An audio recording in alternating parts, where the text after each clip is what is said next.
Students, मैंने आपको exercise 4.1 ठीक है, उसमें ये क्वेश्चंस हैं। Using the properties of determinants prove that, ऐसा ही बोर्ड एग्जाम में लिखा हुआ आएगा।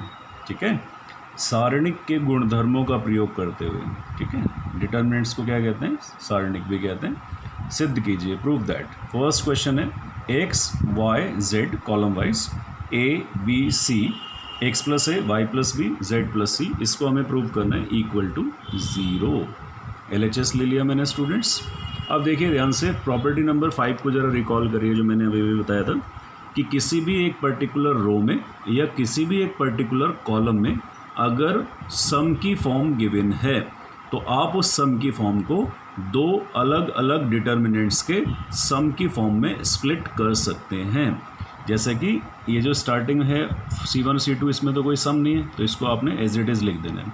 इसके बाद आप देखिए C3 में सम की फॉर्म है तो फर्स्ट एलिमेंट को यहाँ रख दीजिए, एक्स वाई जेड ये रख दिया, प्लस सेकेंड डिटर्मिनेंट सम की फॉर्म है C1 C2 फिर से सेम आ जाएगा, जो इसके बचे हुए एलिमेंट्स है ABC उसको बाद में रख दीजिए।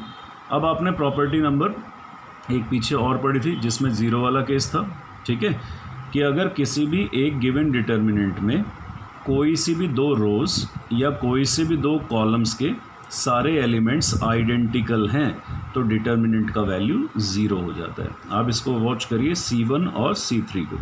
C1 और C3 के सारे एलिमेंट्स कैसे हैं, बिल्कुल एकदम आइडेंटिकल हैं, X Y Z no problem. इस वाले डिटर्मिनेंट को देखिए, C2 और C3 के सारे elements identical, no problem at all. तो ये भी 0 में कन्वर्ट हो गया, no need to expand it. ये भी 0 में कन्वर्ट हो गया, no need to expand it. And 0 plus 0 will become 0 which is the right hand side, that is LHS is equal to RHS, hence proved. और मैंने इसी क्वेश्चन को students एक और तरीके से करके दिखाया सो दैट कि आपका ब्रेन इन चीज़ पर एक्सरसाइज करे और अच्छे से समझे। क्वेश्चन वही है, X Y Z ABC, X plus A Y plus B and Z plus C, same वही है, 0 प्रूव करने। LHS ले लिया मैंने। इस बार मैंने डायरेक्टली सम का मान लीजिए आपके माइंड में क्लिक नहीं कर रहा है, लेकिन ऐसे ऑपरेशंस तो आपने 3.4 में किए हुए। अब उसी तरह से इसको एक ऑपरेशन करिए, ध्यान से देखिए। अगर मैं इसको और इसको ऐड कर दूं तो क्या बनेगा, एक्स प्लस है वो यहाँ पर गिवन है। अगर मैं इस एलिमेंट और इस एलिमेंट को ऐड कर दूं तो वाई प्लस बी वो यहाँ पर ऑलरेडी गिवन है। अगर मैं इस एलिमेंट और इस एलिमेंट को ऐड कर दूं जेड प्लस सी वो यहाँ पर गिवन, ठीक है। तो मैंने किया applying C1 approaches to C1 plus C2। तो कॉलम में कॉलम ऐसे ऐड होगा या ऐसे होगा। मैंने आपको पहले भी बताया था, जब भी हम ऑपरेशंस करते हैं तो इस फॉर्म से करते हैं हमेशा। मींस रो अगर आप ऐसे करके ऐड कर रहे हैं LS कर रहे हैं तो वो रो होगी, और ऐसे करके ऐड LS कर रहे हैं तो वो कॉलम होगा। मतलब हॉरिजॉन्टल फॉर्म में ऐड LS कर रहे हैं तो कॉलम्स की निशानी होगी, और ऐसे वर्टिकल फॉर्म में कर रहे हैं तो रो की निशानी होगी। तो हम इसको ऐड कर रहे हैं, मतलब ऐसे एक तरह से हॉरिजॉन्टल में कर रहे हैं तो कॉलम होगा। Applying C1 approaches to C1 plus C2, इसमें ये ऐड किया, ये आ गया, लेकिन चेंज कहाँ आएगा, जो एरो से पहले। ये बात मैं आपको पहले भी क्लियर कर चुका हूँ 3.4 में स्टूडेंट्स। ये वाई प्लस बी, ये Z plus C, C2 same रहेगा, C3 में ऑलरेडी है ये X plus A Y plus B Z plus C, C2 में प्लस ABC है। अब अगर आप ध्यान से देखें तो फिर वही प्रॉपर्टी बन गई प्रीवियस वाली। C1 के सारे एलिमेंट्स,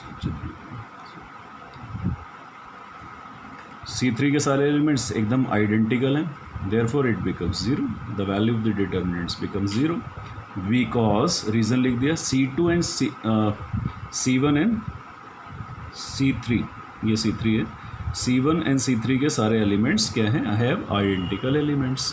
तो ये प्रॉपर्टीज़ जितनी आप ज़्यादा अपने ब्रेन को इसमें चलाओगे उतना आपका ब्रेन बहुत अच्छा काम करेगा और आप 4 से 6 मार्क्स इसमें ईजिली गेन कर सकते हैं। इसी में स्टूडेंट्स थोड़ा सा और देखिए, आप क्वेश्चन नंबर 2 करके दिखाया मैंने, जिसमें इसको 0 के इक्विवेलेंट प्रूव करना है। इसमें भी LHS ले लिया है। अब आप देखिए इसमें कोई ऐसी पॉसिबिलिटी नहीं बन रही, इसमें सम की फॉर्म है नहीं तो स्प्लिट हम कर नहीं सकते। इसमें कोई ऐसा भी अरेंजमेंट नहीं बन रहा है कि हम इसको आगे सॉल्व कर पाएँ, ठीक है, मतलब 1 2 को ऐड करके तीसरा बन रहा हो इस तरह से, कुछ भी नहीं बन रहा है। तो इसमें हम क्या करेंगे, माइंड लगाएंगे, 0 बनाने की कोशिश करेंगे। अगर मैं इसको ऐड कर दूं, मतलब ऐसे रो की फॉर्म में ये, ठीक है, तो ये बन जाएगा 0 क्योंकि ये तीनों ऐड होंगे 0 हो जाएगा। और अगर मैं सेम एलिमेंट्स को इस तरह से ऐड करता हूँ कॉलम्स की फॉर्म में तो भी 0 बन रहा है। तो इसलिए मैंने दोनों ऑपरेशन लिख दिए आपको समझाने के लिए। Either you take R1 approaches to R1 plus R2 plus R3, और you can take C1 approaches to C1 plus C2 plus C3। You can do any of the two options. You cannot take them together at a time. Right students? अब मैंने क्या किया, इस वाले operations को consider किया, तो R1 plus R2 plus R3 ऐसे ऐड करेंगे तो ये 0 हो गया, फिर ये ऐसे ऐड करेंगे तो भी 0 हो गया, फिर ये ऐसे ऐड करेंगे तो भी 0 होगा। पूरी की पूरी रो ऐड हो गई अपने अपने कॉलम के हिसाब से, बाकी दो रो सेम आ गई। अब सारे एलिमेंट्स R1 के क्या हैं, 0 हैं। तो ये प्रॉपर्टी आप याद रखिए, अगर किसी भी एक पर्टिकुलर रो में या एक पर्टिकुलर कॉलम में सारी एंट्रीज़ या सारे एलिमेंट्स 0 0 0 पोजेस करेंगे तो डेफिनेटली उसको एक्सपेंड कर कर भी 0 ही आएगा। तो आप डायरेक्टली लिख सकते हैं because all elements of R1 are 0 therefore determinant is equal to 0। ये डिटर्मिनेंट का सिंबल है, मैंने आपको बताया था डेल्टा की तरह। LHS is equal to RHS, hence proved, ये आपको 0 करना था। सिमिलरली क्वेश्चन नंबर 3 भी मैंने आपको करके दिखाया, 2 7 65 3 8 75 5 9 86 इज इक्वल टू 0। LHS ले लिया, 2 3 5 column wise, 7 8 9 column wise, 65 75 86 column wise. अभी देखिए यहाँ पर ये बड़ी डिजिट है, इस छोटी को हम बड़े बना सकते हैं इजीली, ठीक है। आप देखिए इसका 9 टाइम्स करो, क्या होगा 63, उसमें ये ऐड करो 65, इसका 9 टाइम्स करो 72 प्लस 3 75, इसका 9 टाइम्स करो 81 प्लस 5 86। तो इसका मतलब है इसके 9 टाइम्स में ये ऐड होगा, इसका मतलब C2 के 9 टाइम्स में C1 ऐड होगा, ठीक है। तो ये वाली चीज़ बन जाएगी। और आप चाहें तो ऐसे भी कर सकते हैं, C1 अप्रोचेस टू, ये यहाँ पर C2 approaches to 9 times of C2 plus C1। तो वो तो चेंज है, चेंज आप C1 में भी कर सकते हैं, चेंज आप C2 में भी कर सकते हैं, नो प्रॉब्लम एट ऑल। मैंने C1 में चेंज किया, जो एरो से ठीक पहले होता है उसी में चेंज को कंसीडर किया जाता है, और जो एरो के ठीक पहले है, एरो के ठीक बाद वही होना चाहिए।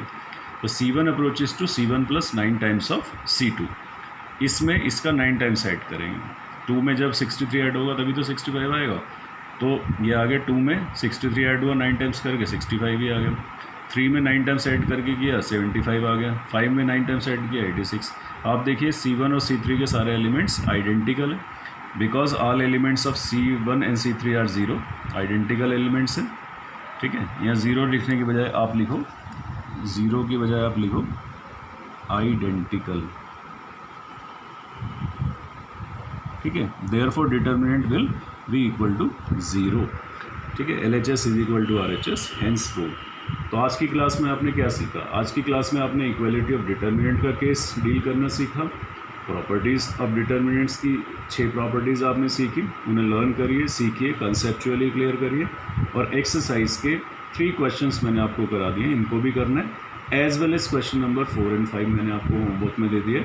बहुत अच्छी एक्सरसाइज है, इंटरेस्टिंग एक्सरसाइज है, आपके माइंड की भी एक्सरसाइज करा देगी। तो आप अगर अच्छे से करेंगे तो 4 to 6 मार्क्स के लिए आप राइटफुल हैं। Thank you very much.